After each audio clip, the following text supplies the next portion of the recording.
Baik, Assalamualaikum warahmatullahi wabarakatuh dan salam sejahtera.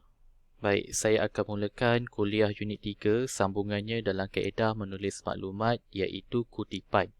Kutipan ini terbahagi kepada dua iaitu kutipan langsung dan kutipan tidak langsung.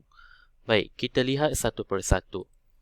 Okey, kutipan langsung. Kutipan langsung definisinya ialah mengambil idea, pendapat dan fikiran seseorang tanpa mengubahnya. Baik, seseorang ini ialah seorang penulis daripada sumber yang anda cari. Dan keyword yang paling pentingnya ialah tanpa mengubahnya. Maksudnya ialah kutipan langsung ini kita ambil secara direct. Kita ambil bulat-bulat daripada sumber. Sumber daripada apa? Sumber daripada jurnal, tesis, buku, kertas persidangan, majalah ilmiah, artikel dan sebagainya tanpa mengubah apa-apa pun. Tujuan kutipan adalah untuk menyokong hujah atau hipotesis yang ditulis oleh penulis. Seperti yang saya terangkan dalam kuliah yang terdahulu, anda perlu mempunyai bukti yang konkret. Okey, anda perlu mempunyai bukti yang kukuh untuk menyokong penulisan anda. Maka kutipan inilah yang boleh diangkat untuk menyokong hujah atau hipotesis yang ditulis oleh penulis, iaitu anda lah. Jadi, kutipan ini boleh diperolehi melalui jurnal, tesis, buku, kertas persidangan, kertas seminar, majalah ilmiah dan juga artikel ilmiah atas talian. Baik, format penulisan kutipan langsung ada dua. Okey, yang pertama ialah format kutipan langsung yang kurang daripada 40 patah perkataan. Yang kedua, format kutipan langsung jika lebih daripada 40 patah perkataan. Baik, kita pergi yang pertama. Format kutipan langsung kurang daripada 40 patah perkataan. Ada dua ciri. Yang pertama, perkataan itu mestilah berada dalam teks. Teks apa? Teks esei yang anda tulis. Dan untuk memisahkan antara kutipan dengan teks yang anda tulis, anda perlu meletakkan tanda petik. Untuk format kutipan langsung lebih daripada 40 patah perkataan, maka dia perlu berada dalam perenggan khusus. Apa itu perenggan khusus? Saya akan tunjuk nanti. Dan perlu disantak 0.5 inci daripada jidar kiri. Untuk kedua-dua format ini, ada tiga perkara yang perlu ada dalam kutipan langsung. Iaitu yang pertama ialah nama pengarang. Ini saya dah terang pada anda bagaimana cara untuk menulis nama pengarang. Yang kedua ialah mesti ada tahun penerbitan, jurnal, artikel, buku dan sebagainya. Yang ketiga, mestilah ada muka surat. Kenapa perlu ada muka surat? Kerana ini ialah kutipan langsung. Kutipan yang kita kutip daripada buku, jurnal atau artikel secara direct. Iaitu maksudnya kutip secara bulat-bulat tanpa mengubahnya, maka kita perlu letak muka surat. Baik, kita lihat contoh. Okey, kita lihat contoh. Okey. Ini ialah contoh kutipan langsung kurang daripada 40 patah perkataan. Dan kutipan ini utamakan penulis. Contohnya ialah, ini yang awak tulis. Okey. Noraini Idris 2010 menyatakan bahawa. Okey. Ini ialah kutipan langsung yang kurang daripada 40 patah perkataan. Cuba kita lihat. Okey, terdapat dua jenis analisis sampailah di sini. Dan cuba kita lihat berapa patah perkataan. Nampak 40 patah perkataan. Okey, 40 patah perkataan. Maka kutipan ini mesti berada dalam teks anda lah. Okey, berada dalam teks. Alright. Untuk memisahkan teks anda tulis dan juga dengan kutipan, mesti letak tanda petik. Okey, mesti letak tanda petik di sini dan di sini. Dan mesti ada muka surat. Mesti ada muka surat. Alright, jadi Noraini Idris nama penulis. Kemudian buka kurungan, letak tahun. Okey, kemudian tutup kurungan menyatakan bahawa terdapat dua jenis analisis. Sampailah habis, tutup kurungan, tutup tanda petik, kemudian buka kurungan, letak muka surat 139. Kemudian tutup kurungan. Ini ialah contoh. Okey, kutipan langsung kurang daripada 40 patah perkataan di mana kita utamakan penulis. Bagaimana pula kutipan yang utamakan fakta? Tukar sahaja kedudukan dia. Okey, buka tanda petik, kemudian letaklah kutipan di sini.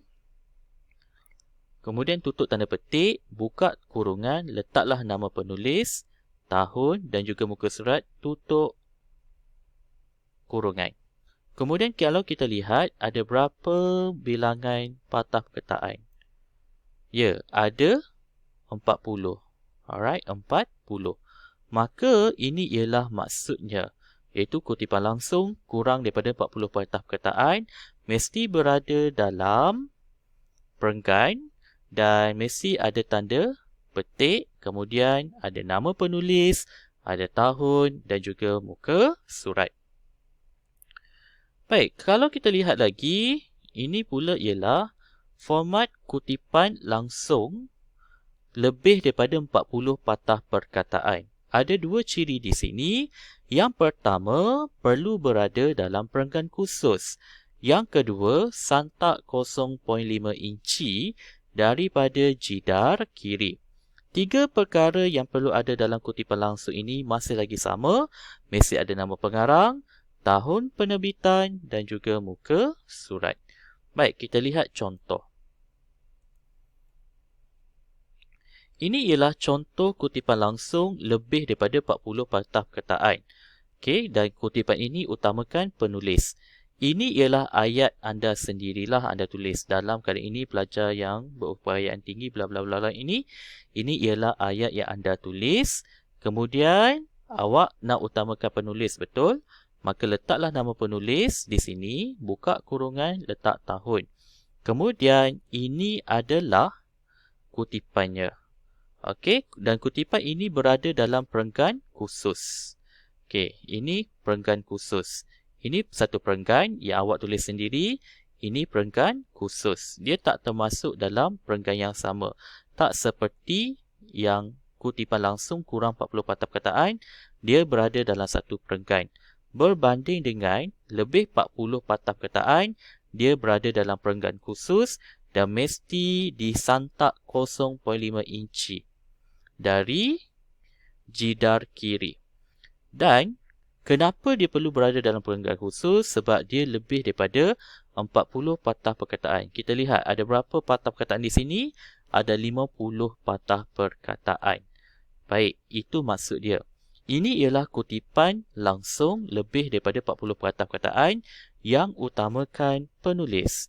Kita lihat pula contoh kutipan langsung lebih 40 patah perkataan yang mengutamakan fakta.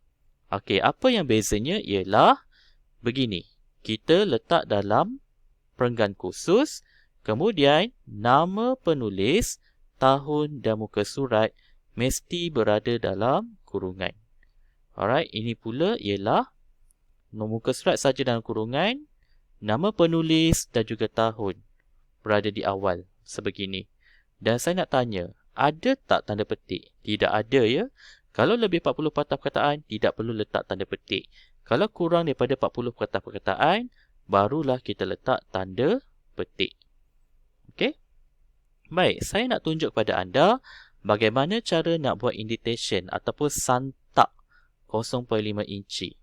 Okey, ini contoh dia ialah penulisan yang awak tulis sendiri. Dan kemudian ini adalah kutipan yang anda ambil. Jadi bagaimana nak buat santak 0.5 inci? Caranya mudah. Awak tekan enter, masukkan dalam perenggan baru, kemudian awak highlightkan dia. Sebegini. Kemudian right click. Okey, tekan right click, dia keluar paparan sebegini. Cuba cari paragraf. Okey, dia keluar sebegini. Pastikan left to right sebab dia dari jidar kiri, bukannya right to left. Okey, left to right dan cari di sini anda naikkan dia 0.5. Okey, dan nampak dia bergerak. Okey, nampak dia bergerak. Okey. Boleh juga kita type terus 0.5 inci. Okey, kemudian tekan OK. Maka terhasillah perenggan baru untuk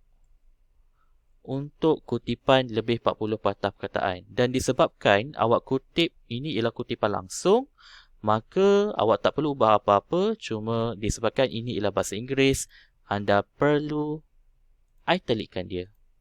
Maka terhasillah kutipan langsung yang dalam perenggan khusus. Baik, ini pula ialah contoh kutipan langsung daripada sumber bahasa Inggeris.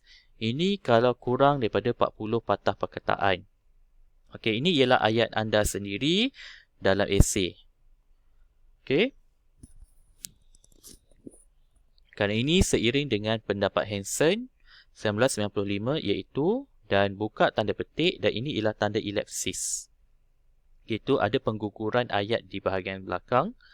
Dan kalau kita tengok dia sudah tentu tak sampai 40 patah perkataan, betul? 23 sahaja. Dan letaklah ke dalam teks. Okey, tak perlu ada perenggan khusus sebegini.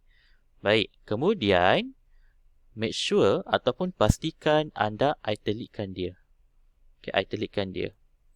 Dan letak muka surat di bahagian hujung. Kalau awak nak letak dia di bahagian hujung nama penulis, seperti biasa, anda ambillah di bahagian belakang. Macam ni kan? Okey, mesti ada nama, tahun dan muka surat. Dan letaklah di bahagian belakang. Baik, itu sahaja untuk kutipan langsung. Jika ada soalan, bolehlah menghubungi saya melalui email. Okey, sekian, terima kasih. Assalamualaikum.